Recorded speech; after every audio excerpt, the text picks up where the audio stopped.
Hey, hey, hey, what's going on? Well, welcome. You're welcome once, you're welcome twice, you are welcome. Hey, welcome to Life Spelled Out. This is Sean, and guess what, you guys? Guess what? It's day 13. We are teenagers. Yay! Yeah, I thought that was kind of funny. We're teenagers today, so that means we know everything, right? So, welcome to our YouTube. You know I can't talk, so welcome to our YouTube channel or my YouTube channel. It's ours. It's mine. It's yours. It's ours. Welcome. This is Life Spelled Out. And what we're doing here is we are doing life. So every night we come together and we take the word life and we make a new acronym. And whatever we come up with, that is what we use as our topic for the night. So I don't want to waste a lot of time. We're teenagers tonight. So that means, we got a lot of stuff that we got to do. So I want to get right on into it. As you know, I am counting down to my birthday, to the big 4-9 coming up on November the 30th. I'm very excited about my birthday. I'm excited to see another year. And I'm so blessed, to be 49. I know most people celebrate in increments of 30 or at least increments of 5. So 30, 35, 40, 50. Right. But I'm celebrating 49. I've learned to celebrate every little thing in my life, and it just makes you feel happy, makes you feel good, and makes you feel blessed, right? All right, so we're going to jump on in there today for day 13, and we're spelling out life. So the first letter of life is L, and you know the deal. Every night, the letter L is always the same, and it stands for living because it's kind of hard navigating through this life. And we, have the bumps and the bruises and all kinds of experiences, whether positive or negative. But in spite of what we go through, we have to just keep on living. Many times as I fall down, I got to get back up again, and you do too. So L is for living. I is for initiating. F is for facilitating. And E is for educating. That's a lot of ings, right? But we're teenagers, so we can handle it. All right, so let's talk about the first one. I is for initiating. What do we mean by initiating? It's simple, y'all. It just means to start. Start the conversation.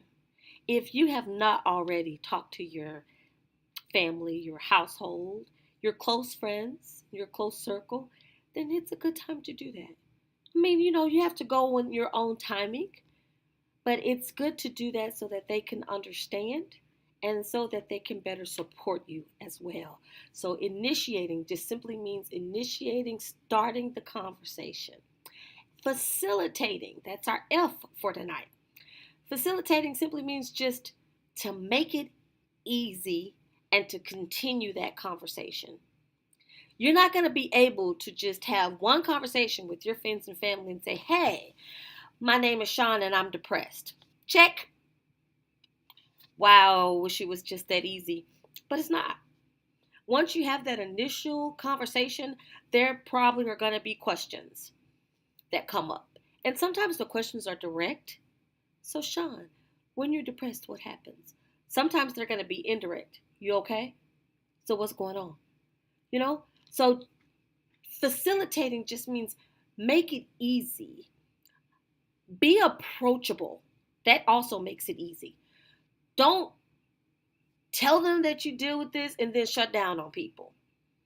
Be approachable and available so when they're asking questions, you're able to answer them.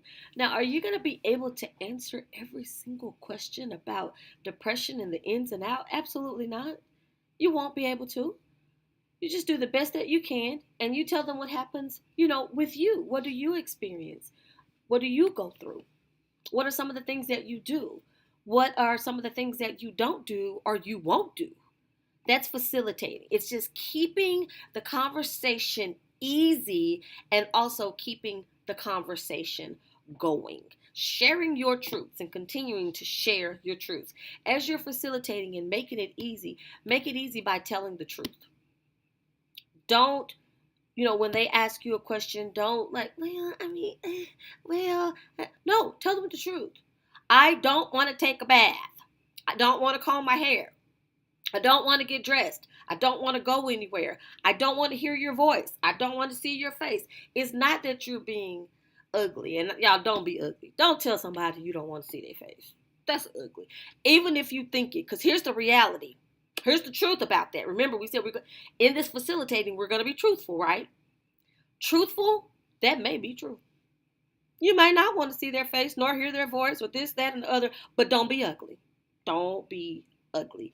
In love, continue the conversation and make it easy. You can't be ugly to somebody and say you're making the conversation and the situation easy. That's not facilitating. That's aggravating. See, it's another ink. Don't do that.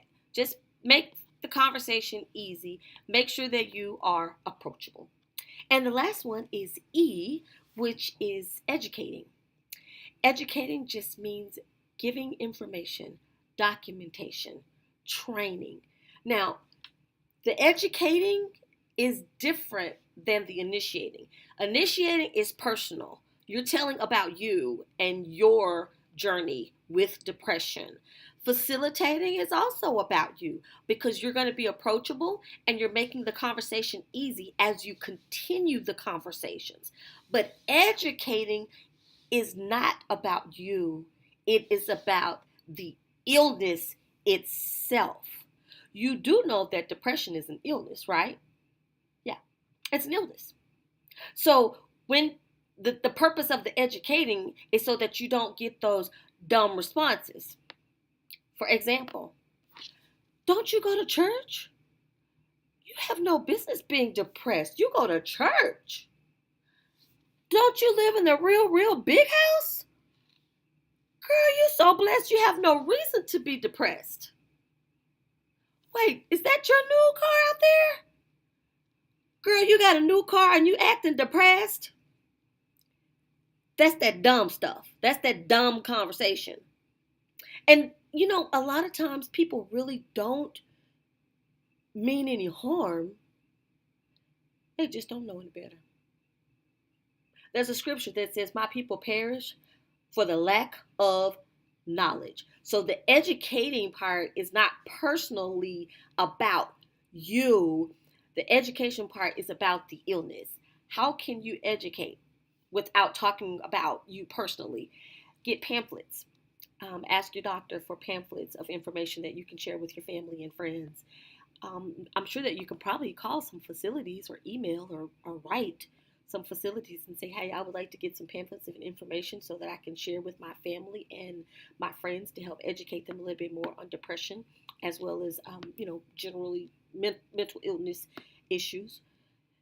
So that's the way you educate. Educating is not talking about your personal experiences. It's talking about the illness as a whole. And depression is an illness. That's what a lot of people don't understand. That's probably number one on your education list.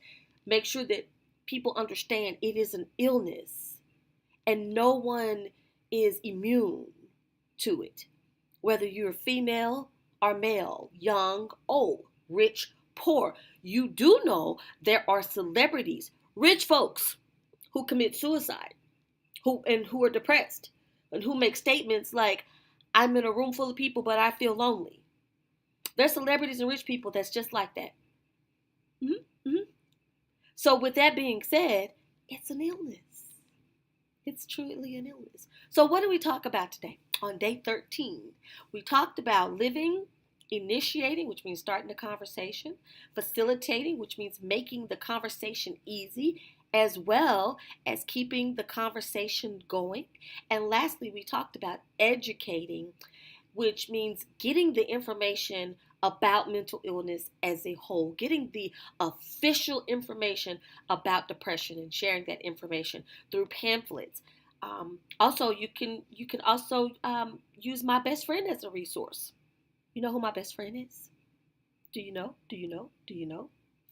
Google. I Google everything. So Google signs of depression, symptoms of depression, medications you can take for depression. Print it out and give it to family and friends. Send links. You can find the links, copy and paste the links, and send it to them through their phones. Why are we wanting to do that? Because we want to educate them. We don't want them to only hear from us. We want them to hear our stories, but we want them to also hear the official definition and hear some official information. And the second part of that is we want them to be able to process it. Like, I'm an afterthought person. Sometimes when things happen, I'm not really ready to respond. Like, I don't have my response ready yet. If you tell me something, I may not have my questions ready the first time that you initially tell me because I'm an afterthought person. So I will listen to what you say. It goes right here and it's saved. And then I'm going to go home and I'm going to think about it. I'm going to marinate on it and I'm going to process it. Sometimes people need a little time to process what you've given them. So if you give them information in a pamphlet or written form or a link to their phone, now they can be by themselves sometimes and let it all sink in and process the information, which in turn hopefully will make them better supporters, be able to better help and assist you on your journey with depression. Does that make sense? All right, so it's day 13, and what did we learn today, or what did we talk about? I said, learn today like I'm your teacher. But when I was little, I did want to be a teacher, so let's just pretend with me for just a little bit. What did we learn today, class? We learned that we need to keep living while we are initiating, facilitating, and educating on this journey as depressed people. Very good. Look at us. We all teenagers doing our thing. Isn't that awesome? Well, y'all, that's my time. It is day 13. I am looking forward to day 14. Thank you so much for coming to check us out tonight. I hope this was a good conversation, discussion, and I hope it was good information. And I hope that you apply it to your lives, and I hope that it makes you better. I really do. I really do. Well, thank you for being my friend. And, as we talk about this whole education and initiating and facilitating, I'm just thankful. And I want to take this time to say thank you. Thank you to those that are in my circle. Thank you to my household who has to deal with me day in and day out, through the depression episodes and so forth. Thank you to my immediate family who, when I did talk to you about it, you loved on me, you supported me. And I thank you for that. Thank you to my friends who listened to me with no judgmental spirit, but listen in love and are there, who notices the signs and know, oh wait, she didn't return my call because she's mad, that she's acting funny or snobby. She might just be going through a little bit. So you proceed with caution. I thank you too. I thank you also for you, the viewers of this channel. You take the time to sit down and watch, these videos 10, 15 minutes every night. And I hope and pray that something is said that, encourages you, something that will help you on this journey of depression. You can do it. We fall down, but we get back up again. We get back up again. We get back up again. All right, this is day 13. I'm going to see you tomorrow for day 14. Have a wonderful night. Hope you have sweet, sweet dreams. And I'll see you right here tomorrow for day 14. Night, night.